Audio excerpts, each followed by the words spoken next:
മനുഷ്യൻ പറഞ്ഞു, അല്ലാഹുവേ 5 നേരം നിസ്കാരമോ ഞാൻ ചെയ്യാം, റമദാനിലെ നോമ്പാണോ ഞാൻ എടുക്കാം, സകാത്തും ഹജ്ജുമല്ലേ അതെന്നെ കൊണ്ട് കഴിയുന്നതാണെങ്കിൽ ഞാൻ ചെയ്തിരിക്കും, സത്യം പറയലും ധർമ്മവും നീതിയും സത്യസന്ധതയും വിശ്വസ്തതയുമല്ലയോ എല്ലാം ഞാൻ കൊണ്ടു നടക്കാമെന്ന് റബ്ബിനോട് വാക്കു പറഞ്ഞ് ഏറ്റെടുത്തവനാണ് മനുഷ്യൻ.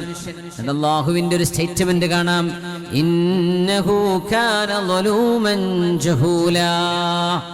ഇത്രമേൽ സ്വന്തത്തോട് അനീതി ചെയ്തവനും ഇത്രമേൽ അജ്ഞതയുള്ളവനുമാണല്ലോ മനുഷ്യനെന്ന് വിശുദ്ധ ഖുർആൻ. ആ അമാനത്താണ് എന്റെയും നിങ്ങളുടെയും കൈകളിൽ കിടക്കുന്നത്. ആ അമാനത്തിന്റെ ലക്ഷ്യപ്രാപ്തിക്ക് വേണ്ടിയാണ് നമ്മൾ ഇങ്ങോട്ട് വന്നത്.